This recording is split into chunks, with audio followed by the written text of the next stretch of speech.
राज्य के गठन की शक्ति जो है किसमें है? संसद में है। जैसे जम्मू कश्मीर और लद्दाख को अलग कर नए 2 केंद्र शासित प्रदेश बना दिया गया, किससे बने? संसद से ही बने। ठीक, तो ये विकल्प सही। फिर नेक्स्ट, भारत में कितने राज्य व केंद्र शासित प्रदेश हैं? इस समय जो है 28 राज्य हैं और 8 केंद्र शासित प्रदेश हैं। ठीक, आगे बढ़ते हैं। अच्छा, 28 राज्य और 8 केंद्र शासित प्रदेश का मतलब भारत में पहले 29 राज्य थे और 7 केंद्र शासित प्रदेश थे, लेकिन जम्मू कश्मीर वाला जब जम्मू कश्मीर राज्य को समाप्त किया गया तब 28 राज्य हो गए और समाप्त कर उसको किसका दर्जा दे दिया? केंद्र शासित प्रदेश का। तो 2 केंद्र शासित प्रदेश जम्मू कश्मीर और लद्दाख 2 बढ़ गए थे, तो पूरे कितने होने चाहिए? 9 होने चाहिए। 28 और 9 होने चाहिए, लेकिन नहीं, बच्चे ज़्यादा यही कर के आ जाते हैं। 28 राज्य हैं लेकिन 9 क्यों नहीं? क्योंकि जो दादरा नगर हवेली और दमन दीव दोनों को 26 जनवरी 2020 से मर्ज कर दिया गया, तो केंद्र शासित प्रदेश मर्ज का मतलब जोड़ दिया गया। अब केंद्र शासित प्रदेश कितने हो गए? 8। 28 राज्य और 8 मतलब 28 स्टेट हैं, 8 यूटीज़ हैं।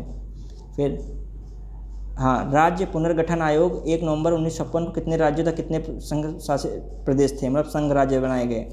तो देखिए, जो राज्य पुनर्गठन आयोग द्वारा 1956 का जो के तहत कितने उस समय राज्य थे? 14 राज्य थे और 6 संघ राज्य थे। फिर नेक्स्ट, फिर देखते हैं, राज्यों की स्थापना के संबंध में सही जोड़ी है। आंध्र प्रदेश की स्थापना 1953 में सही, राजस्थान की स्थापना 1956 में हुई, सही है। नागालैंड की स्थापना 1963 में हुई, ये भी सही है। लेकिन जो है सिक्किम की स्थापना जो है 1976 में नहीं हुई, यही गलत पूछा था। राज्यों की स्थापना संबंध में सही जोड़ी है, तो इसमें सही जोड़ी नहीं होना चाहिए। क्या सही जोड़ी नहीं है? ये प्रश्न में होना चाहिए था, तो 47 में भी करेक्शन कर लीजिएगा, नहीं है। तो 1975 में जो है सिक्किम की स्थापना हुई थी। फिर देखते हैं, भारत में राज्य पुनर्गठन आयोग की संस्तुति के आधार पर राज्यों का पुनर्गठन हुआ, 1956 में हुआ था। फिर राज्य पुनर्गठन आयोग के 2 अध्यक्ष थे, फजल अली जी थे। भाषाई आधार पर प्रथम गठित राज्य आंध्र प्रदेश था, 1953 में ही आंध्र प्रदेश की स्थापना हो गई थी भाषाई आधार पर। फिर कांग्रेस के नागपुर अधिवेशन 1920 में जो है प्रांतीय समितियों का गठन भाषा के आधार पर हुआ, ये भी सही है। या तीनों सही हैं? सभी कथन सत्य? हाँ बिल्कुल सभी कथन सत्य वाला टिक लगाएंगे। हाँ, भारतीय जो है नागरिकता नहीं प्राप्त की जा सकती है, जन्म द्वारा प्राप्त हो सकती है, ब्रिटिश कानून द्वारा प्राप्त हो सकती है। भारत किसी देश पे कब्जा करके अपने भूभाग में मिला लेता है, वहाँ के नागरिक को भी भारत की जो है नागरिकता प्राप्त हो जाएगी। लेकिन भारतीय बैंक में पैसा जमा करना और धन जमा करके, ये कोई नहीं तरीका है भारतीय नागरिकता प्राप्त करने का। तो ये विकल्प सही हो जाएगा, इसमें ऐसे ही गलत वाला पूछा गया था। फिर आगे देखते हैं, भारतीय संविधान द्वारा मौलिक अधिकार को लागू करने की शक्ति दी गई है। उच्चतम न्यायालय को भी दी गई है मौलिक अधिकार को लागू करवाने की शक्ति, और उच्च न्यायालय दोनों को दी गई है।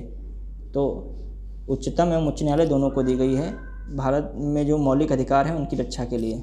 मौलिक अधिकार किसको होते हैं? नागरिकों के। भारत में नागरिकों के मौलिक अधिकारों की रक्षा के लिए उच्चतम न्यायालय एवं उच्च न्यायालय, सुप्रीम कोर्ट एवं हाई कोर्ट को पावर दी गई है प्रोटेक्शन करने की, फंडामेंटल राइट्स की। फिर संविधान के किस अनुच्छेद में या किस आर्टिकल में कानून का समान संरक्षण प्रावधानित है? कानून का समान संरक्षण मिलेगा, आर्टिकल जो है 14 जो है, हाँ 14 रहेगा। फिर नेक्स्ट क्वेश्चन फिर रहता है, भारतीय संविधान में स्वतंत्रता का अधिकार किन 4 अनुच्छेद द्वारा प्रदान किया जाता है? अनुच्छेद 19 से 22 तक, 19, 20, 21, 22। 19 में जो है बहुत सारी स्वतंत्रताएँ दी गई हैं, ये बोलने की आज़ादी दी गई है, संगठन बनाने की आज़ादी दी गई है, कहीं भी संगठन में भाग लेने की आज़ादी है, कुछ रिस्ट्रिक्शन सब में है, भारत में इधर उधर जाने की आज़ादी है, बाद में कोई व्यापार करने की आज़ादी है।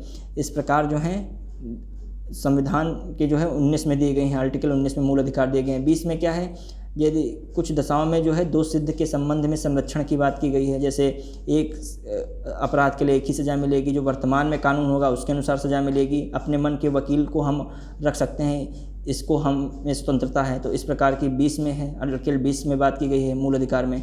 आर्टिकल जो 21 का जो मूल अधिकार क्या कहता है, दैहिक प्राणिक स्वतंत्रता, मतलब जीने का अधिकार है। इसी के तहत बहुत सारे इसी में अधिकार हैं, विदेश जाने का अधिकार है, सोने का अधिकार है, खाने पीने का अधिकार है, पर्यावरण से सुरक्षा का अधिकार है। इस प्रकार के अधिकार की बात हुई। और ये 22 में क्या है, 22 में रहता है कि जो बंदी बनाए जाने के संबंध में जो संरक्षण प्राप्त होता है उसका अधिकार है, कि ये नहीं है कि किसी को संदेह के आधार पर गिरफ्तार कर लिया है तो उसको गिरफ्तारी रखें, और किसी को यदि गिरफ्तार किया है तो 24 घंटे में उसको उच्चतम न्यायालय जो भी होता है, कोर्ट जो भी उसका मजिस्ट्रेट है उसके सामने उसको पेश करना होता है। ठीक, फिर आगे बढ़ते हैं। ऐसे 22 प्रकार की स्वतंत्रताएं दी गई हैं। फिर नेक्स्ट, निम्न में से जो है मूल अधिकार नहीं है। जो 24वां जो मूल अधिकार बच्चों से शोषण संबंधित मूल अधिकार सही है। अस्पृश्यता का उन्मूलन, जो छुआछूत का उन्मूलन जो है, अनटचेबिलिटी, ठीक है, एडिकेशन ऑफ अनटचेबिलिटी जो है ये क्या है, इसमें बात की गई है 17 में, सही है, ये भी सही।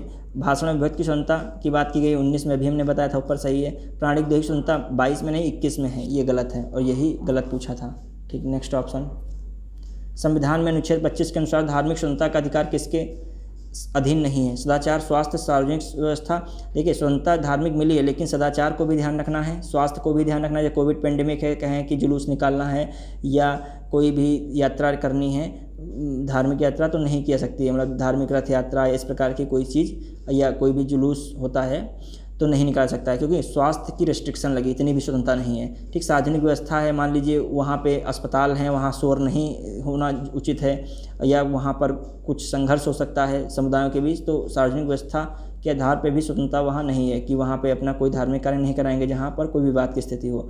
हाँ, तो ये सदाचार, स्वास्थ्य और सार्वजनिक ये रिस्ट्रिक्शंस लगे हैं, लेकिन ये जो मानवतावाद है ये कोई नहीं दिया गया, धार्मिक स्वतंत्रता के अधिकार के अधीन नहीं है। ये मानवतावाद सब यही आंसर हो जाएगा। ये 3 प्रकार के धार्मिक स्वतंत्रता में जो हैं रेस्ट्रिक्शंस लगे हैं, सदाचार का लग सकता है, स्वास्थ्य का और सार्वजनिक व्यवस्था का। आगे बढ़ते हैं। हाँ, नेक्स्ट, संवैधानिक उपचारों का अधिकार निहित है, अनुच्छेद 32 में निहित है। और देखा जाए तो अनुच्छेद 32 व 226 दोनों होने चाहिए। देखिए इसमें जो संवैधानिक उपचारों का अधिकार है 32 में जो 5 प्रकार की रिट होती हैं, उच्च न्यायालय उनकी रक्षा करता है उसके तहत, और 226 में ये 32 जो है उसके तहत जो मूल अधिकारों की रक्षा 5 प्रकार की रिट जारी करके कौन करता है, उच्चतम न्यायालय मतलब सुप्रीम कोर्ट, और जो उच्च न्यायालय है वह जो है मूल अधिकारों की रक्षा 5 प्रकार की रिट जारी करके 226 के तहत करती है। फिर आगे बढ़ते हैं। 57 नंबर, संपत्ति का अधिकार है। संपत्ति का अधिकार कैसा है, वैधानिक अधिकार भी है, कानूनी अधिकार भी है, दोनों कह सकते हो। तो ये का व खा नहीं होगा, यहाँ पे क्या होना चाहिए, खा व गा, दोनों ऑप्शन, खा व गा, ये दोनों ऑप्शन होना चाहिए। क्वेश्चन में एरर है, इसमें दोनों वैधानिक और कानूनी अधिकार दोनों। यदि कानूनी अधिकार नहीं होता तो वैधानिक ही सही हो जाता, यदि वैधानिक नहीं होता तो कानूनी सही होता। ये दोनों है तो दोनों रहेंगे। पहले संपत्ति का अधिकार क्या था, मूल अधिकार था। ठीक, ये किसमें था, 31 में था मूल अधिकार। अब जो है 300A में रख दिया गया है कानूनी अधिकार के तौर पर। हाँ, फिर आगे बढ़ते हैं। संपत्ति का अधिकार किस संशोधन द्वारा समाप्त किया गया था, 44वें संशोधन द्वारा, 44वें संशोधन द्वारा इसको समाप्त किया गया। फिर किस वाद ने संसद को मूल अधिकारों में संशोधन का अधिकार दिया था, केशवानंद भारती वाद आया था, उसमें जो है कहा गया था मूल अधिकारों में संशोधन किया सकता है बशर्ते संविधान का जो मूलभूत ढांचा है वो उसमें परिवर्तन ना हो। ठीक, फिर आगे बंदी प्रत्यक्षीकरण क्या करता है, हमें शरीर चाहिए, मतलब व्यक्ति को पेश करना जरूरी है न्यायालय के समक्ष। परमादेश हम आदेश देते हैं, सही बात है, ये भी सही है। प्रतिषेध होता है, अधीनस्थ न्यायालयों का लेख होता है, सही है। अधिकार परीक्षा पूर्णतः सूचित करें, इसका ये मतलब नहीं होता है। इसका मतलब होता है कि आप किस अधिकार से जो है कार्य कर रहे हैं, ये होना चाहिए, किस अधिकार से आप कार्य कर रहे हैं, इसमें ये पूछा जाता है अधिकार परीक्षा में। हमने इसको डिटेल से जो है संतोष जीएस क्लासेस के वीडियो लेक्चर जो संविधान के पढ़ें उसमें इसको बहुत डिटेल से पढ़ाया समझाया है, तो आप देख सकते हैं उस पर डिटेल से। तो इसका ऑप्शन सुमेलित नहीं है तो यही हो जाएगा। ठीक, फिर नेक्स्ट, बंदी बनाए गए व्यक्ति के मौलिक अधिकारों की रक्षा किस अनुच्छेद से प्राप्त है। बंदी बनाए गए मौलिक अधिकारों की रक्षा किस अनुच्छेद से प्राप्त है, 22, हमने भी बताया था।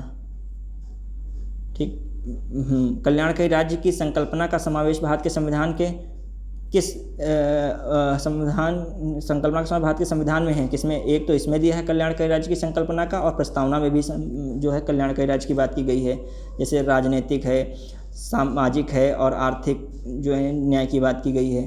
ठीक, फिर आगे बढ़ते हैं।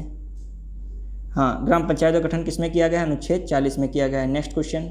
अच्छा, अनुच्छेद 32 में बता चुके हैं संवैधानिक उपचारों का अधिकार। 41 में काम जो है करने का अधिकार, इसमें भी बहुत सारी छूट की बात की गई है। 42 में भी प्रसूति से संबंधित बातें। अब आगे बढ़ते हैं। हाँ, भारत की विदेश नीति संबंधित है। भारत की विदेश नीति किससे संबंधित है, जो है 51 संबंधित है, जो अंतर्राष्ट्रीय शांति एवं समझौता से संबंधित कौन है, अनुच्छेद 51 है। इसी को क्या कह देते हैं, इसी को अंतर्राष्ट्रीय शांत समझौता पहली बात, दूसरा विदेश नीति भी कह देते हैं ये संबंधित। 50 ये भी इम्पोर्टेंट है, इसमें क्या रहता है, विधायिका का कार्यपालिका से पृथक्करण, मतलब विधायिका कार्यपालिका दोनों अलग अलग हैं, मतलब इससे मतलब ये रहता है कि न्यायालय जो है न्यायपालिका स्वतंत्र है। ठीक, फिर देखते हैं आगे। हाँ, समान आचार संहिता 44 सही है। कृषि एवं पशुपालन दिया गया 48 में, यह भी सही। कार्यपालिका और न्यायपालिका का पृथक्करण 50 यह भी सही है। समान न्याय तथा बिना शुल्क सहायता जो कानूनी सहायता दी गई है, व्यवस्था करी गई है, ये इसमें नहीं है। आर्टिकल जो है 39 का का में दिया गया है। समान न्याय बिना शुल्क, जो निःशुल्क कह सकते हो, निःशुल्क कानूनी सहायता किसके तहत दी जाती है, 39 का, अनुच्छेद 39 का। ये एक राज्य का नेतृत्व है। राज्य का नेतृत्व तो बता ही चुके हैं, कहाँ से कहाँ तक है, जो है 36 से 51 तक है राज्य के नेतृत्व। फिर मौलिक कर्तव्यों की संख्या है। जब मौलिक कर्तव्य थे, जब 1976 में जो मौलिक कर्तव्य आते हैं तो क्या होता है, 42वें संविधान संशोधन द्वारा, तब मौलिक कर्तव्यों की संख्या 10 थी, लेकिन वर्तमान में कितनी है, 11 मौलिक कर्तव्य हैं। ठीक, फिर आगे, किस संविधान संशोधन भारतीय संविधान में नागरिकों के मूल कर्तव्यों को शामिल किया गया है। हमने बताया था मूल कर्तव्य जो थे मूल संविधान में नहीं थे, लेकिन 42वें जो संविधान संशोधन द्वारा इसको जोड़ा गया है। ठीक, संविधान में मूल कर्तव्यों को सम्मिलित करने की जो सिफारिश किस समिति ने की थी, संस्तुति या सिफारिश, तो सरदार स्वर्ण सिंह समिति ने की थी।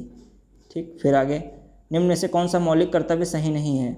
देखकर राष्ट्रगान और राष्ट्रध्वज का सम्मान करें, यह मौलिक कर्तव्य सही है। राष्ट्रीय संपत्ति का बचाव करें, यह भी मौलिक कर्तव्य सही है। प्रकृति का संरक्षण, वैज्ञानिक दृष्टिकोण को विकसित करें, यह भी मौलिक कर्तव्य सही है। लेकिन राष्ट्रीय महत्व के स्थानों में स्मारकों की रक्षा करें, यह मौलिक कर्तव्य सही नहीं है। यह किस में दिया गया है, यह जो है राज्य के नेतृत्व में इसकी बात की गई है, ना कि मौलिक कर्तव्य में। तो इसमें यह विकल्प सही हो जाएगा। इस प्रकार के भी प्रश्न आ चुके हैं, तो इसीलिए जो है मौलिक कर्तव्य एक बार जो 11 लिस्टिंग है, 11 दिन, उनको एक बार सरसरी निगाह से ज़रूर देख लें। फिर हमारे चैनल पे सब दिया गया, उस पर देख सकते जाके हैं। भारत में राष्ट्रपति का चुनाव होता है एकल संक्रमण हस्तांतरणीय मत प्रणाली द्वारा, बिल्कुल सही। अनुपातिक मत प्रणाली द्वारा, यह भी सही। और अप्रत्यक्ष निर्वाचन, यह गलत है। प्रत्यक्ष निर्वाचन यह गलत है, अप्रत्यक्ष निर्वाचन होता है राष्ट्रपति का चुनाव। हमने इसको अपने चैनल पर समझाया है, देख सकते हैं उस क्लास में। राष्ट्रपति वाला चैप्टर जो है, इसमें क्या होगा, घ वाला सही होगा, पहला दूसरा दोनों सही विकल्प। आगे बढ़ते हैं। संसद के दोनों सदनों में निर्वाचित सदस्य सत्य कथन बताने हैं। संसद के दोनों सदनों के निर्वाचित सदस्य सभी राज्यों में, दिल्ली, पुडुचेरी, इसमें एक चीज़ छूट गई है, इसमें होना चाहिए था, हाँ, राष्ट्रपति से संबंधित सत्य कथन है। किससे होना चाहिए था, राष्ट्रपति से संबंधित, राष्ट्रपति के चुनाव से संबंधित सत्य कथन। संसद के दोनों सदनों के निर्वाचित सदस्य होते हैं, बिल्कुल, जो है सभी सदस्य नहीं होते हैं, मनोनीत वाले नहीं जोड़े जाते हैं राष्ट्रपति के चुनाव में। क्या होते हैं, सभी चुने हुए सदस्य होने चाहिए, निर्वाचित होने चाहिए। और राज्य, जितनी भी राज्य हैं उनकी विधानसभाओं के जो चुने हुए सदस्य होने चाहिए, जितने भी मतलब विधायक हैं। और दिल्ली और पुडुचेरी में भी विधानसभा है, तो उनमें भी जो विधानसभाओं में सदस्य हैं निर्वाचित, तो जो भी विधायक हैं तो उनको लिया जाएगा। इसमें राष्ट्रपति के चुनाव में, राष्ट्रपति के निर्वाचन में कम से कम 50 निर्वाचकों का प्रस्तावक होना जरूरी हो। 50 जो हैं अनुसमर्थन, मतलब 50 जो हैं प्रस्तावक के रूप में हस्ताक्षर करें, 50 जो अनुसमर्थन में हस्ताक्षर करें, तभी राष्ट्रपति कोई व्यक्ति चुनाव लड़ सकता है। ठीक, और 50-50 ये कौन होंगे, ये विधायक या संसद ही हो सकते हैं। इन्हीं में से सदनों के जो सदस्य हों या विधानसभाओं के सदस्य हों, उन्हीं में से 50-50 हो सकते हैं। ये मतलब 100 विधायक या संसद आपके पास होने चाहिए, तभी आप राष्ट्रपति के लिए पर्चा दाखिला कर पाएंगे, एक हिसाब से देखा जाए। फिर राष्ट्रपति अपना पदत्याग पत्र किसको देता है। राष्ट्रपति अपना जो पदत्याग देगा, इस्तीफा देगा, तो उपराष्ट्रपति को देगा। उपराष्ट्रपति किसको देगा, राष्ट्रपति को देगा। फिर भारत के उपराष्ट्रपति का निर्वाचन होता है। इसमें क्या होता है, जो संसद के दोनों सदनों के सभी सदस्य होते हैं, ना कि इसमें विधानसभाओं के सदस्य होते हैं राज्यों के, और ना ही निर्वाचित सदस्यों की बात होती है। इसमें जो संसद के दोनों सदनों के ही सभी सदस्य होते हैं। दोनों सदन कौन है, लोकसभा, राज्यसभा, जिनके दोनों के जितने भी सदस्य होते हैं वह सभी उपराष्ट्रपति के निर्वाचन में भाग लेते हैं। अगला प्रश्न है, वेंकैया नायडू का भारत के उपराष्ट्रपति के रूप में क्रमांक कौन सा है, जो है 13वां क्रमांक है। देखते हैं, राज्यसभा का सभापति कौन होता है। राज्यसभा का सभापति, जो उपराष्ट्रपति जो होता है वो राज्यसभा का अपने आप सभापति हो जाता है। ठीक, जो है उपराष्ट्रपति को हटाने से संबंधित प्रस्ताव जो है प्रस्तुत किया सकता है। जो उपराष्ट्रपति को हटाना हो तो कहाँ पर सबसे पहले प्रस्ताव लाएंगे, राज्यसभा में। क्यों, क्योंकि राज्यसभा का उपसभापति ही होता है, राज्यसभा का सभापति, उपसभापति नहीं। ठीक, आगे ठीक, निम्नलिखित में से सत्य कथन है। राष्ट्रपति का अध्यादेश जारी करने की शक्ति 123 में बिल्कुल सही। राष्ट्रपति संसद का सत्र जो है बुला सकता है और उसका जो सत्रावसान भी कर सकता है, मतलब सत्र को समाप्त भी कर सकता है राष्ट्रपति। लेकिन जो सत्रावसान होता है, सत्र को समाप्त करना, ये 2-3 महीनों के लिए होता है, ये 1-2 घंटे या 1-2 दिन या 1 हफ्ते के लिए नहीं होता है। वही राष्ट्रपति संसद की बैठक को स्थगित करता है, ये नहीं कर सकता है। राष्ट्रपति संसद सत्र को आहूत कर सकता है, सत्रावसान कर सकता है, लेकिन स्थगित जो होता है वो क्या होता है, स्थगित होता है वो 2-3 घंटे या 1-2 दिन या 1 हफ्ते। जब 1-2 दिन या 1-2 घंटे या 1 हफ्ते की बात होती है सदन को बंद करने की, तो मतलब स्थगित कहा जाता है। जब 2-3 महीने की बात होती है तो सत्रावसान। जो स्थगित करने की पावर किसको है, लोकसभा अध्यक्ष को है, या सब राज्यसभा में सभापति को है। ठीक, फिर नेक्स्ट, कार्यपालिका का संवैधानिक प्रमुख कौन है? कार्यपालिका का संवैधानिक प्रमुख राष्ट्रपति होता है, ना कि प्रधानमंत्री। वास्तविक प्रमुख राष्ट्रपति है, संवैधानिक प्रमुख की बात राष्ट्रपति में ही आती है। फिर देखते हैं, लोकसभा एवं राज्यसभा की संयुक्त बैठक राष्ट्रपति द्वारा आहूत की जाती है। ये 108 के तहत की जाती है। जब कोई विवाद का मैटर होता है लोकसभा राज्यसभा में, तब संयुक्त बैठक आयोजित की जाती है, या जब नया सत्र शुरू होता है तब, या फिर चुनाव होकर नई सरकार बनती है तो उसका जो पहला सत्र होता है उसका जो है संयुक्त बैठक उसके लिए आयोजित की जाती है। ठीक, तो इन मुद्दों पे आयोजित होती है। फिर राष्ट्रपति का कोई भी मामला मंत्रिपरिषद द्वारा पुनर्विचार किए जाने के लिए वापस भेजने का अधिकार दिया गया है। यदि कोई विधेयक आता है, राष्ट्रपति द्वारा जो हस्ताक्षर होने के बाद ही वह विधेयक कानून बनता है, तो राष्ट्रपति उस विधेयक को हस्ताक्षर करने से पहले क्या मंत्रिपरिषद के पास एक बार पुनर्विचार के लिए भेज सकता है? बिल्कुल भेज सकता है। या किसमें बात हुई थी? 42वें संविधान संशोधन में ये बात रखी गई थी। फिर संघ की कार्यपालिका शक्ति राष्ट्रपति में निहित है। बिल्कुल, ये किसमें तहत है निहित? 53 के तहत निहित है। फिर नेक्स्ट क्वेश्चन, राष्ट्रपति को किस अनुच्छेद के अंतर्गत महाभियोग हटाने की प्रक्रिया है? यह अनुच्छेद 61 के अंतर्गत है। यह क्या होता है, एक सदन में प्रस्ताव लाया गया, राष्ट्रपति को हटाने से संबंधित एक प्रस्ताव जो है 14 दिन पहले राष्ट्रपति को सूचित करना पड़ता है। मतलब राष्ट्रपति को हटाना है महाभियोग द्वारा, तो क्या 14 दिन पहले राष्ट्रपति को सूचना देनी होती है। फिर सदन में उस प्रस्ताव को रखा जाता है, किसी भी सदन में रख सकते हैं। मान लीजिए लोकसभा में रखते हैं तो 1/4 लोगों का हस्ताक्षर होना चाहिए। फिर उस सदन द्वारा 2/3 बहुमत से उस प्रस्ताव को पारित होना चाहिए। फिर उस सदन से पारित हो जाता है, फिर अगले सदन में आता है। अगले सदन में भी क्या होता है, उसकी जांच होती है। उच्चतम न्यायालय का मुख्य न्यायाधीश एक समिति बनाकर जांच करता है। जांच में सही पाए जाने पर उसको क्या करता है, आगे बढ़ाता है। फिर उस सदन से 2/3 से यदि पास हो जाता है तो राष्ट्रपति को उसी दिन से क्या होता है, अपना त्यागपत्र देना होता है, वो हट जाता है। ठीक, तो महाभियोग की प्रक्रिया ये कहाँ से ली गई है? ये ली गई है अमेरिका से। फिर आगे बढ़ते हैं। हाँ, यदि राष्ट्रपति का पद खाली है तो भारत के राष्ट्रपति पद पर कौन बैठेगा? यदि राष्ट्रपति का पद खाली है तो कौन बैठता है? उच्चतम न्यायालय का मुख्य न्यायाधीश बैठेगा। यदि राष्ट्रपति का पद खाली है तो उपराष्ट्रपति बैठेगा। लेकिन उपराष्ट्रपति भी क्या है प्रश्न में, भारत का राष्ट्रपति एवं उपराष्ट्रपति यहाँ पर लिखा होता है। ये प्रश्न में राष्ट्रपति एवं उपराष्ट्रपति होता, यहाँ पर क्या होता, राष्ट्रपति एवं उपराष्ट्रपति का पद खाली है। यदि उपराष्ट्रपति का दोनों का पद खाली है तो कौन बैठेगा? तो बैठेगा उच्चतम न्यायालय का मुख्य न्यायाधीश। देखिए, राष्ट्रपति का पद खाली है तो उपराष्ट्रपति बैठेगा, उपराष्ट्रपति भी नहीं है तो उच्चतम न्यायालय का मुख्य न्यायाधीश बैठेगा। मान लीजिए उच्चतम न्यायालय का मुख्य न्यायाधीश भी नहीं मौजूद है तो वरिष्ठ न्यायाधीश राष्ट्रपति का पद संभालेगा। ऐसे ही राष्ट्रपति का पद जो है डॉक्टर हिदायतुल्लाह ने संभाला था, वो कि चीफ जो है जस्टिस ऑफ इंडिया थे, उस समय मुख्य न्यायाधीश थे। फिर आगे बढ़ते हैं। भारत में राष्ट्रपति की मृत्यु त्यागपत्र अथवा हटाए जाने पर रिक्त पद को भरने के लिए 6 माह के अंदर ही चुनाव करा लेना आवश्यक होता है। जबकि अमेरिका में क्या है, राष्ट्रपति का पद मान लीजिए 4 साल का होता है, 2 साल पहले राष्ट्रपति की मृत्यु हो जाती है या कुछ भी हो जाता है, पद त्याग दे देते हैं, तो 2 साल जो है अगला जो व्यक्ति बनेगा मतलब रखा जाएगा। 2 साल तक पूरे 2 साल कार्यकाल राष्ट्रपति के रूप में कार्य करेगा, ना कि 6 महीने बाद चुनाव हो जाएगा। तो वहाँ पर भारत के राष्ट्रपति यहाँ में अंतर आ जाता है। फिर राष्ट्रपति के महाभियोग की प्रक्रिया है, कैसी है? अर्धन्यायिक प्रक्रिया मानी जाती है। ठीक, राष्ट्रपति का उच्चतम न्यायालय से परामर्श वर्णित किया गया है 143। ठीक, 143 में किया गया है। 143 याद भी रहेगा, ये लाइफ से सब बहुत लोगों की जुड़ा रहता है 143। बाकी आप सब लोग समझदार हैं। फिर देखते हैं आगे, श्री रामनाथ कोविंद का भारतीय गणतंत्र, उसमें भी परामर्श ही चलता है 2 लोगों के बीच, तो 143 याद रखिएगा। राष्ट्रपति का उच्चतम न्यायालय से परामर्श करना वर्णित है। वहाँ भी राष्ट्रपति परामर्श को स्वीकार करे या ना करे, वही आप लोगों के बीच भी रहता है कि परामर्श जो है सलाह एक दूसरे की स्वीकार की जाए न की जाए 143 के तहत। फिर आगे रहेगा, श्री रामनाथ कोविंद का भारतीय गणतंत्र के राष्ट्रपति के रूप में क्रम है। कौन सा क्रम है? श्री रामनाथ कोविंद का जो है 14वां क्रम है। याद रखिए, क्रम कभी कभी पूछ लेता है, कन्फ्यूजन में आते हैं बच्चे, कन्फ्यूज रहते हैं। भारत का प्रधानमंत्री होता है, कन्फ्यूजन की क्रिएट स्थिति ना हो तो एक बार जरूर क्रम जरूर देख लीजिए। भारत का प्रधानमंत्री होता है, निर्वाचित नहीं होता है, चयनित नहीं होता है, नियुक्त होता है। भले वह एक संसद के रूप में निर्वाचित होकर पहुंचता है लोकसभा में, बहुमत दल का नेता बनता है, लेकिन नियुक्त जो है प्रधानमंत्री को आर्टिकल अनुच्छेद कह सकते हैं अनुच्छेद 75 के तहत राष्ट्रपति ही करता है। ठीक, और कोई भी व्यक्ति प्रधानमंत्री बनाया सकता है, बस उसको 6 महीने के अंदर क्या लेनी होगी, किसी न किसी सदन की सदस्यता लेनी होगी। तो आप भी प्रधानमंत्री बन सकते हैं, बस बशर्ते आयु 25 वर्ष होनी चाहिए और 6 माह के अंदर आपको सदन की सदस्यता लेनी होगी। लोकसभा के सदस्य बन जाइए या राज्यसभा के। फिर आगे, निम्न में से कौन सत्य? प्रधानमंत्री मंत्रिपरिषद का वास्तविक नेता होता है। बिल्कुल, जो वास्तविक शक्ति देखते ही हैं भारत में सब प्रधानमंत्री के पास मेन पावर है। भारत का सबसे ताकतवर व्यक्ति बनना है तो आप प्रधानमंत्री बन जाइए, और दुनिया का सबसे ताकतवर व्यक्ति बनना है तो अमेरिका के राष्ट्रपति बन जाइए। हाँ, फिर देखते हैं आगे, ये भी सही है। वास्तविक कार्यपालिका शक्ति प्रधानमंत्री के पास होती है, बिल्कुल सही। मंत्रिमंडल में राज्यों और उपमंत्री शामिल नहीं होते हैं। जो देखिए मंत्रिपरिषद होती है, एक मंत्रिमंडल है ये मंत्रिमंडल में कौन शामिल है? केवल कैबिनेट मंत्री और प्रधानमंत्री शामिल हैं।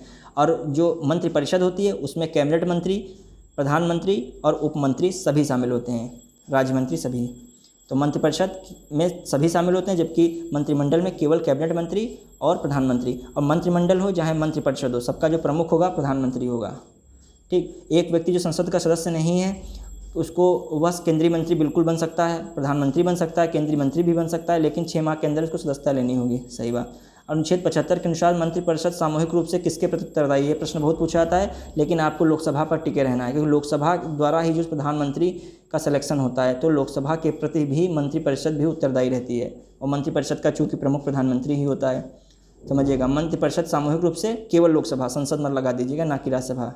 फिर आगे, किसी सदन से सदस्यों द्वारा बहुमत से अविश्वास प्रस्ताव पारित होने पर मंत्रिपरिषद का त्यागपत्र देना होता है लोकसभा में, क्योंकि लोकसभा ही डिसाइड करती है देश का प्रधानमंत्री कौन बनेगा। तो वहाँ किसी अपोजिशन पार्टी ने अविश्वास प्रस्ताव पारित कर दिया तो उसने दिखा दिया कि आपके पास बहुमत कम है, तो स्वाभाविक है आपको इस्तीफा देना पड़ेगा और आपकी सरकार गिर जाएगी। बहुत बार देश के इतिहास में हुआ है इस प्रकार का। आगे, मंत्रिपरिषद के विरुद्ध यदि विस्तार प्रस्ताव लाना है तो लोकसभा में सदस्यों की संख्या होनी चाहिए, नहीं कोई सदस्य नहीं लोकसभा का प्रस्ताव जो है प्रस्तुत कर दिया। सदस्यों की संख्या कितनी होनी चाहिए 50 कम से कम। ठीक, ये भी प्रश्न पूछा जा चुका है एक बार। हाँ, फिर प्रथम गैर कांग्रेसी प्रधानमंत्री बने थे मोरारजी देसाई, 1977 में बने थे। 1977 में प्रथम गैर कांग्रेसी, उससे पहले कांग्रेसी प्रधानमंत्री बनते हुए आ रहे थे। ये भी प्रश्न पूछा चुका है। ठीक, किस संविधान संशोधन के लोकसभा में प्रधानमंत्री सहित कुल सदस्यों की संख्या 15% से अधिक नहीं हो सकती है? देखिए, इधर से उधर पार्टी में अपने विधायक को तोड़ के ले आएँ, इधर कर लें, उधर बना लें, किसी की सरकार गिरा दें, अपनी सरकार बना लें, तो इसीलिए। और सरकार में विधायकों को लाने का सबसे बढ़िया पहले तरीका था कि आप आइए हमारे में, मंत्री बना देंगे। तो इससे क्या हो, बहुत सारे मंत्री बढ़ते चले गए, सरकार और देश के जो है अर्थव्यवस्था पर ओवरलोड हो गया। तो इसीलिए 15% ही अधिकतम मंत्रियों की संख्या निर्धारित कर दी गई। किसका 15%? प्रधानमंत्री सहित। यहाँ लोकसभा में, जैसे लोकसभा में 545 सदस्य, तो उसका 15%, और राज्यसभा में 245 हैं, उसका 15%। इतने ही मंत्री बन सकते हैं। लोकसभा, राज्यसभा का हटा दीजिए, लोकसभा के 15% के तहत ही जितनी संख्या है लोकसभा के 15%, उतने ही मंत्री बन सकते हैं। लेकिन जो 15% संख्या, तो 545 का 15% के बराबर मंत्री बन सकते हैं लोकसभा के, लेकिन मंत्री जो बन सकता है राज्यसभा का भी, संख्या 15% से नहीं अधिक होनी चाहिए लोकसभा से। ठीक, ये कौन से? इसका आंसर है 91वां जो कब आया था? 2003 में आया था। ये संशोधन इसका हुआ था 2003 में, अमेंडमेंट हुआ था। अब कौन सा आधिकारिक दस्तावेज भारत संबंधित? भारत में जो आधिकारिक दस्तावेज होता है वाइट कलर का माना जाता है। ठीक, फिर नेक्स्ट, निम्न में से किसका सुमेल सही नहीं है? जो पंडित नेहरू हैं उनका शांतिवन, बिल्कुल, जो उनकी जो है शांतिवन, जो मरणोपरांत उनका शांतिवन में जो बनाया गया है समाधि स्थल। और लाल बहादुर शास्त्री का समाधि स्थल विजय घाट में बनाया गया है। इंदिरा गांधी का समाधि स्थल शक्ति स्थल में बनाया गया है। लेकिन जो भारत के, ये तीनों सही हैं। लेकिन चौथा विकल्प क्या? भारत सरकार को कानूनी विषयों पर परामर्श क्या करता है? विधि आयोग का अध्यक्ष देता है? नहीं, विधि आयोग का अध्यक्ष नहीं देता है, महान्यायवादी देता है। भारत सरकार को कानूनी विषयों पर परामर्श महान्यायवादी देता है। कौन? महान्यायवादी, अटॉर्नी जनरल कह देते हैं, महान्यायवादी। फिर किसी भी सदन की कार्यवाही में भाग ले सकता है, लेकिन उसे वोट देने का अधिकार नहीं है, महान्यायवादी को ही नहीं है। महान्यायवादी किसी भी सदन में भाग ले सकता है, लेकिन वोट देने का अधिकार नहीं है महान्यायवादी को। महान्यायवादी, महाधिवक्ता नहीं, महान्यायवादी। हाँ, एक किसी भी सदन है तो सदन राज्य में भी हो सकते हैं, विधानसभा, विधान परिषद। तो राज्य में महाधिवक्ता का जो कार्य है वही केंद्र में महान्यायवादी का भी कार्य है। महाधिवक्ता भी किसी भी सदन में भाग ले सकता है लेकिन वोट नहीं करेगा किसी भी सदन का, राज्य के सदन में। और महान्यायवादी संसद के किसी भी सदन में भाग ले सकता है और वोट नहीं करेगा। महाधिवक्ता राज्य का होता है और महान्यायवादी केंद्र में सरकार का सलाहकार होता है, और महाधिवक्ता राज्य में सरकार का सलाहकार होता है। ये दोनों ऑप्शन सही होंगे, खा व घा, खा व घा। हाँ, आगे, भारत का महान्यायवादी है राष्ट्रपति द्वारा नियुक्त है, बिल्कुल। भारत का महान्यायवादी क्या है, राष्ट्रपति द्वारा नियुक्त है। यह भारत का प्रथम विधि अधिकारी है, बिल्कुल सही। योग्यता जो है सर्वोच्च न्यायालय के न्यायाधीश के समान होती है, बिल्कुल सही। सभी कथन सत्य हैं, बिल्कुल सभी कथन सत्य हैं महान्यायवादी से संबंधित। अच्छा, महान्यायवादी का जो है जिक्र किस आर्टिकल में किया गया है, महान्यायवादी का जिक्र 36 में किया गया है, ऊपर बताया गया है। और जो महालेखा परीक्षक जो है 148 में। ठीक, अब राज्य का कानूनी सलाहकार महाधिवक्ता होता है। लोक वित्त का संरक्षक जो होता है यह होता है, बिल्कुल सही। देखिए, राज्य का कानूनी सलाहकार महाधिवक्ता होता है, हमने ऊपर अभी जिक्र किया था उसका, बिल्कुल सही होता है। फिर लोक वित्त का संरक्षक, नियंत्रक एवं महालेखा परीक्षक होता है जिसका कार्यकाल 6 वर्ष होता है, बिल्कुल सही। जो लोक वित्त का संरक्षक मतलब भारत के जो कह सकते हो पैसे रुपए का जो संरक्षक होता है, वित्त का संरक्षक कार्य करता है, धन का जो संरक्षक होता है वो कौन होता है, नियंत्रक एवं लेखा परीक्षक होता है, नियंत्रक एवं महालेखा परीक्षक। अब जो है ये जो होता है, ठीक। फिर वित्त आयोग के अध्यक्ष की नियुक्ति राष्ट्रपति के द्वारा की जाती है, बिल्कुल सही। वित्त आयोग के अध्यक्ष की नियुक्ति राष्ट्रपति द्वारा की जाती है। राष्ट्रपति विभिन्न आयोगों के अध्यक्ष की नियुक्ति करता है, चाहे वित्त आयोग हो, चाहे SC आयोग हो, ST आयोग हो, अल्पसंख्यक आयोग हो, भाषा आयोग हो, इस सब के अध्यक्ष की नियुक्ति राष्ट्रपति ही करता है। फिर महान्यायवादी संसद की लोक लेखा समिति की बैठकों में उपस्थित रहता है, बिल्कुल ये गलत हो जाएगा। महान्यायवादी संसद की लोक लेखा समिति की बैठकों में उपस्थित नहीं होता है। जो लोक लेखा समिति किससे संबंधित है, धन की जो है आय व्यय से लेखा जोखा मामला वो कौन देखेगा, नियंत्रक और महालेखा परीक्षक देखेगा, जिसको कैग कहते हैं, कॉम्प्ट्रोलर एंड ऑडिटर जनरल। ये जो कैग देखता है वित्त से संबंधित, तो वित्त से संबंधित जो पब्लिक अकाउंट कमेटी होती है उसमें इसका कार्य होता है, ना कि महान्यायवादी का। महान्यायवादी का संबंध हमेशा कानून की सलाह से रहता है, तो ये गलत हो गया सत्य कथन। तो इस प्रकार हमने लगभग आपको संविधान के 50% सिलेबस के प्रत्येक टॉपिक से आपको गुजार दिया है। अगले वीडियो में 50% सिलेबस जो है बचा है उसको कंप्लीट कर दिया जाएगा। इस प्रकार आपका कंप्लीट जो है 2 टेस्ट सीरीज़ के माध्यम से कॉन्स्टिट्यूशन कंप्लीट कर दिया जाएगा। भारतीय संविधान एवं राज्य व्यवस्था को भली प्रकार ऐसे समझाते हुए कंप्लीट किया जाएगा। आप वीडियो को बिना स्किप किए हुए जरूर देखें, तभी आपको पूरा वीडियो समझ में आएगा। यदि आपको स्पीड थोड़ा तेज़ लगती है तो इसको स्लो पे हल्का सा लगा के देख सकते हैं और अपना सुझाव भी दे सकते हैं। धन्यवाद, जय हिंद।